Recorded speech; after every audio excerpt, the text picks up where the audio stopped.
What's up guys, स्वागत है आप सभी का हमारे इस चैनल पर। आज के इस वीडियो ट्यूटोरियल के अंदर हम लोग देखेंगे लिंक्ड लिस्ट डेटा स्ट्रक्चर के बारे में। ये हमारी पहली वीडियो जिसके अंदर हम लोग स्टार्टिंग कर रहे हैं लिंक्ड लिस्ट डेटा स्ट्रक्चर को समझने की। तो मैं आशा करता हूँ कि आपने जो है हमारे चैनल पर पहले भी कुछ वीडियोज़ प्रोग्रामिंग से रिलेटेड देखी होंगी। तो बिना टाइम वेस्ट किए स्टार्ट करते हैं आज का ये वीडियो। तो फर्स्ट ऑफ ऑल मैं यहाँ पे हेडिंग डाल रहा हूँ लिंक्ड लिस्ट के बारे में, क्योंकि जिसके बारे में डिस्कस करने वाले उसके बारे में हम हेडिंग डालेंगे। यहाँ पे एक, जैसे कि आप देख सकते हैं मैंने यहाँ पे एक हेडिंग डाली है। तो बेसिकली है क्या लिंक्ड लिस्ट? जैसे हमारे पास एरे है, ठीक है, एरे की तरह लिंक्ड लिस्ट भी एक डेटा स्ट्रक्चर है।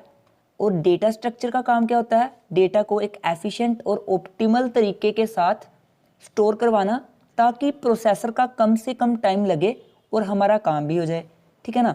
तो मैं यहाँ पे लिंक्ड लिस्ट को कुछ, अगर आपको बिल्कुल देसी भाषा में समझाऊँ, अगर आपने एक चेन देखी होगी, चेन कुछ इस तरह से होती है हमारे पास चेन। उसका एक कुंडा ऐसा होता है, उसके बाद दूसरा कुंडा ऐसा होता है, तीसरा कुंडा ऐसा। मैं यहाँ पे बेसिकली एक चेन क्रिएट कर रहा हूँ। आप इसे गले की चेन ले सकते हैं, या फिर कुत्ते के गले में जो हम चेन डालते हैं उससे कंपेयर कर सकते हैं, या फिर जो लेडीज़ डालती हैं गोल्डन कलर की चेन गले में, चांदी की चेन जेंट्स डालते हैं, किसी भी तरह की चेन से आप इसे कंपेरिजन कर सकते हैं। तो मैं यहाँ पे एक चेन लेके चल रहा हूँ। अगर आपको बिल्कुल बेसिक से समझना है कि लिंक लिस्ट क्या है, तो आपको इस कॉन्सेप्ट को विजुलाइज करना होगा कि ये है क्या चीज़। देखिए, जैसे हमारे पास एक चेन होती है, चेन का हर एक जो कुंडा है वो दूसरे कुंडे के साथ यहाँ पे लिंक्ड है, ठीक है। ये वाला कुंडा इससे जुड़ा हुआ है, ये वाला कुंडा इससे जुड़ा हुआ है। सिमिलरली ये वाला जो कुंडा है वो अगले कुंडे के साथ ऐसे जुड़ा हुआ है। तो अगर हम बिल्कुल देसी भाषा में बात करें तो ऐसे ही हमारे पास लिंक्ड लिस्ट होती है। हम इस कुंडे को किसके साथ कंपैरिजन करेंगे? हम इस कुंडे को कंपेयर करेंगे नोड के साथ। मतलब आपको सिंपली देसी भाषा में क्या याद रखना है? अगर याद रखना है, उसे विजुअलाइज करना पड़ेगा। तो वो ये है कि लिंक्ड लिस्ट हमारे पास एक चेन है, ठीक है, जिसमें हर एक जो कुंडा होगा वो दूसरे कुंडे के साथ लिंक्ड होगा, ठीक है। और इस कुंडे को हम किससे कंपेयर कर रहे हैं? नोड से, ठीक है। तो जो हमारे पास कुंडा हमने कहा चेन के अंदर होता है, उसे हम प्रोग्रामेटिकली, प्रोग्राम की भाषा में क्या कहेंगे? नोड कहेंगे, ठीक है। तो हर एक नोड क्या है? बेसिकली अपनी नेक्स्ट नोड के साथ जो है लिंक्ड है। तो इसी डेटा स्ट्रक्चर को हम क्या कह देते हैं? लिंक्ड लिस्ट कह देते हैं। अब हम बात करते हैं कि ये कैसा डेटा स्ट्रक्चर है। तो मैं आपको बता दूं, जो लिंक लिस्ट होता है हमारे पास, ये एक डायनामिक डेटा स्ट्रक्चर है, ठीक है। It is a dynamic data structure. मैं आपको ये भी बताऊंगा कि ये नोड्स क्या है, सब कुछ बताऊंगा आपको क्लियरली। आप अब तक सिर्फ इस चीज़ को एब्जॉर्ब करिए।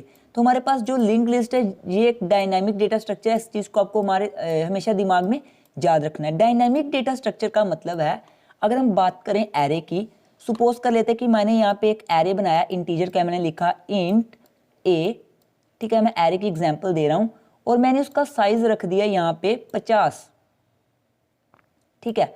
ये मैंने यहाँ पे एक एरे क्रिएट कर लिया।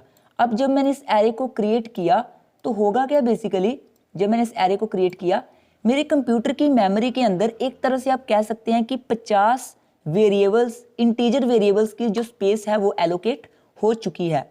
मान लीजिए कि मुझे रन टाइम के ऊपर सिर्फ और सिर्फ 5 लोगों का डेटा स्टोर करवाना होता है, सिर्फ और सिर्फ।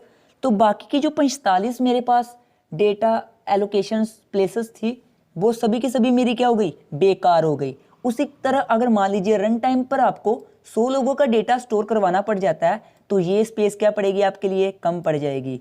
तो इसे हम कहते हैं स्टैटिक डेटा स्ट्रक्चर, ठीक है। एरे हमारे पास एक स्टैटिक डेटा स्ट्रक्चर है।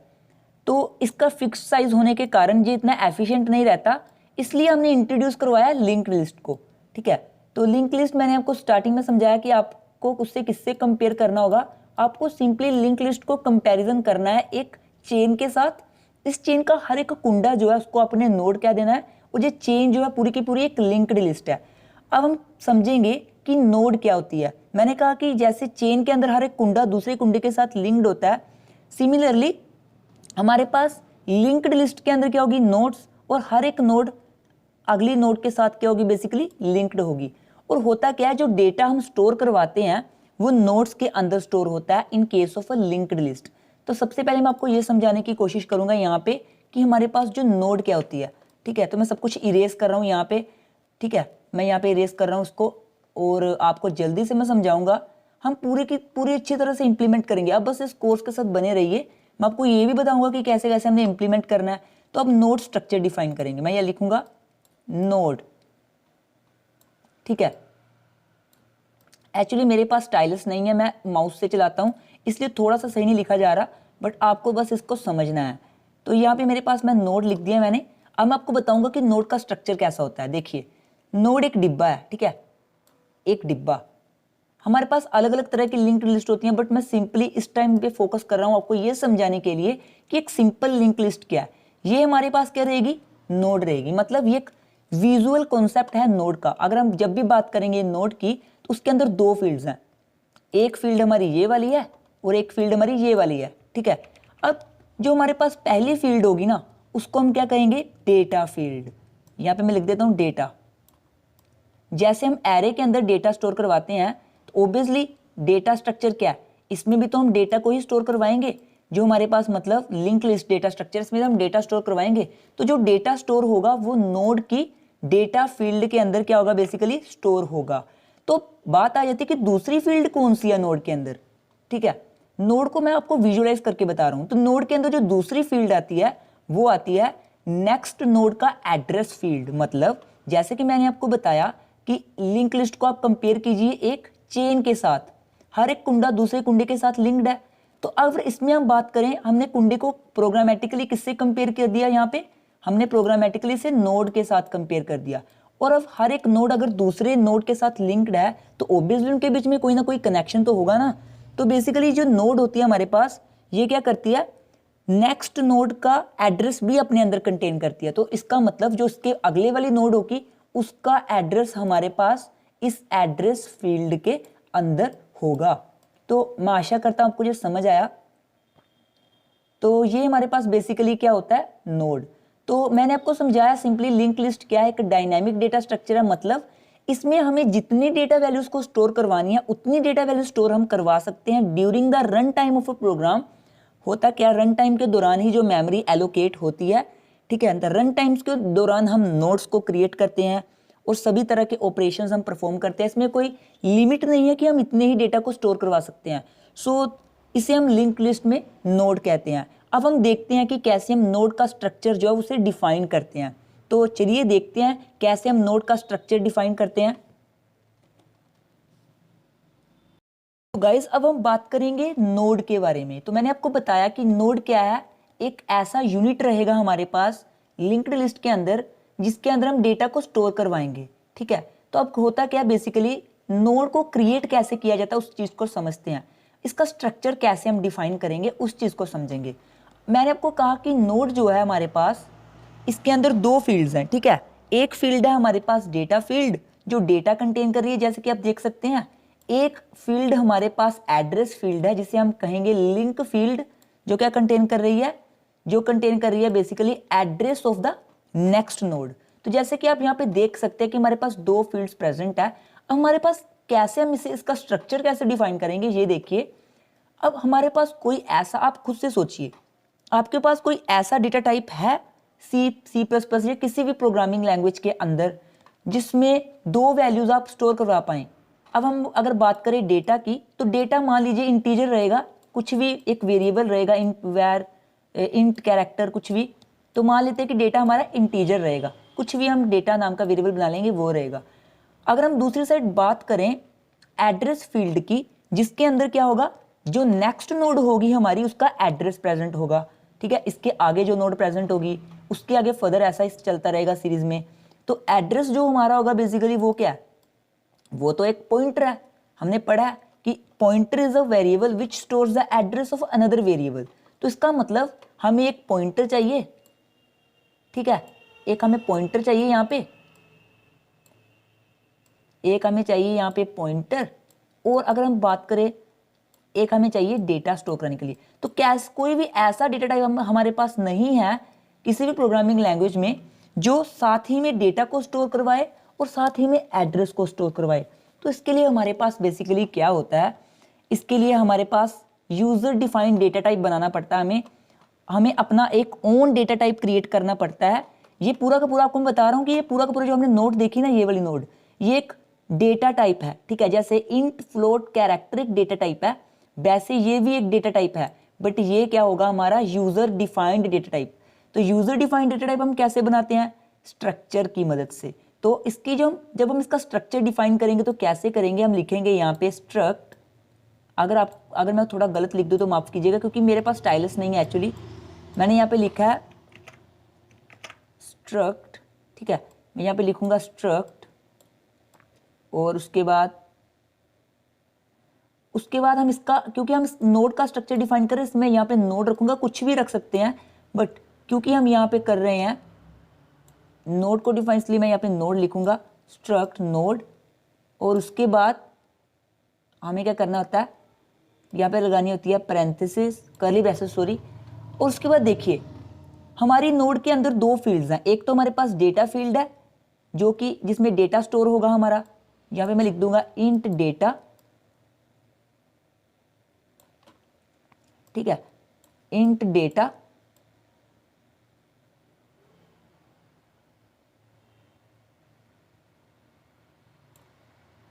और जो हमारे पास है लिंक फील्ड, वो क्या कंटेन करेगी? Address of the next node. अब ध्यान दीजिएगा, हमने कहा कि एक हमारे पास ये हमने स्ट्रक्चर बनाया नोड का, इस नोड के अंदर एक डेटा फील्ड रहेगी जो तो हमने इंटीजर मान ली, और जो हमारी एड्रेस फील्ड है वो एक पॉइंटर रहेगा जो कि क्या कंटेन करेगा? Which will contain the address of the next node. जो आगे वाली नोड होगी उसका एड्रेस ये कंटेन करेगा। अब अगर मैं यहाँ पे लिखता था, अगर आपने पॉइंटर का कॉन्सेप्ट पढ़ा है, अगर आप यहाँ पे लिखते हो इंट, ध्यान से पढ़िएगा, इंट स्टार पीटीआर, ठीक है, यहाँ पे मैं एक्स्ट्रिक बना रहा हूं स्टार पीटीआर। अगर मैं यहाँ पे ऐसा लिखूं, इसका क्या मतलब होता है? इसका मतलब ये होता है कि पीटीआर एक ऐसा पॉइंटर है जो इंटीजर वेरिएबल का एड्रेस होल्ड कर सकता है। सिमिलरली अगर मैं यहाँ पे लिखता फ्लोट स्टार पीटीआर, तो पीटीआर एक ऐसा पॉइंटर वेरिएबल बन जाता जो किसी फ्लोट वेरिएबल का एड्रेस होल्ड करता। सिमिलरली अगर मैं यहाँ पे लिखता कैर स्टार पीटीआर, तो पीटीआर एक ऐसा पॉइंटर बन जाता जो कैरेक्टर वेरिएबल का एड्रेस होल्ड करता। मतलब कि जो भी हम डेटा टाइप लिखते हैं पॉइंटर का, उसका मतलब होता है कि ये जो पॉइंटर है इस तरह के वेरिएबल का एड्रेस को होल्ड करने वाला है। अब ध्यान से समझिएगा, जो हमारे पास एड्रेस फील्ड है, ये एड्रेस किसका कंटेन कर रही है? ना तो ये इंटीजर का एड्रेस कंटेन कर रही है, ना ये किसी कैरेक्टर वेरिएबल का एड्रेस कंटेन कर रही है। ये एड्रेस कंटेन कर रही है नेक्स्ट नोड का। इसके आगे हमारे पास नेक्स्ट नोड होगी और भी, उसका एड्रेस कंटेन कर रही है। यानी कि मैंने आपको पहले बताया, node is a user defined data type we have created, हमने खुद से बनाया।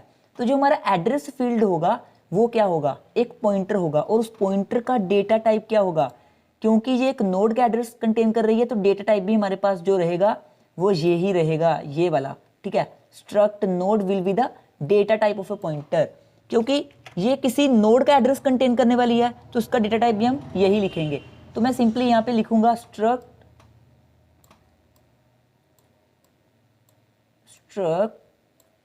माफ कीजिएगा मेरे पास स्टाइलस नहीं है, और अगर आप इस चैनल को सब्सक्राइब नहीं किया तो कर दो यार। स्ट्रक्ट नोड करने के बाद मैं यहाँ पे करूंगा क्या? क्योंकि ये एक पॉइंटर, हमने पढ़ा कि पॉइंटर को हम कैसे बनाते हैं, एस्ट्रिक सिंबल का इस्तेमाल कर तो मैं यहाँ पे एक एस्ट्रिक सिंबल इस्तेमाल कर लूंगा इस तरह से।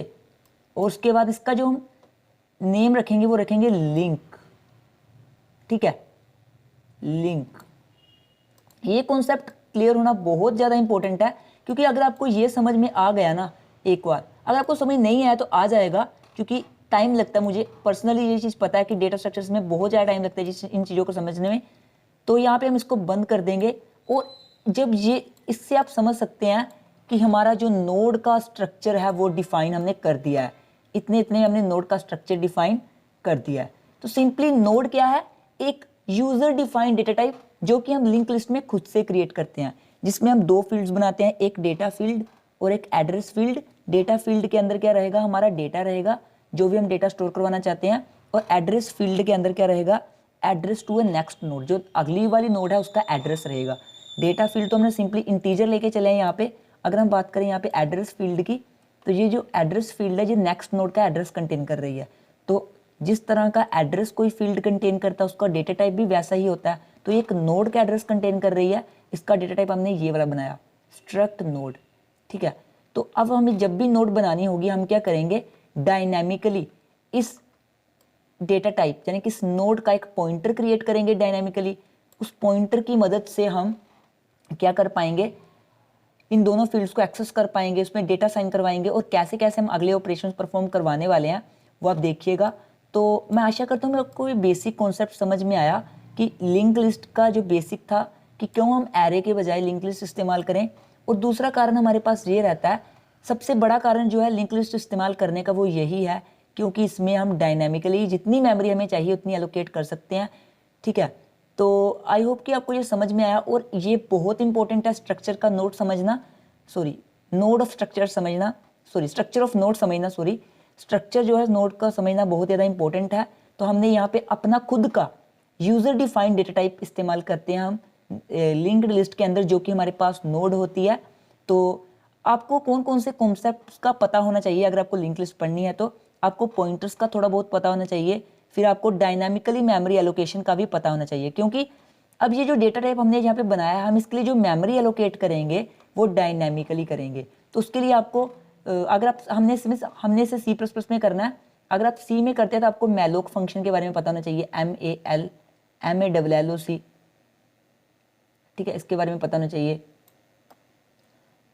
अगर आप इसे करते हैं मान लीजिए C++ में, तो आपको सिंपली न्यू ऑपरेटर और डिलीट ऑपरेटर के बारे में पता होना चाहिए।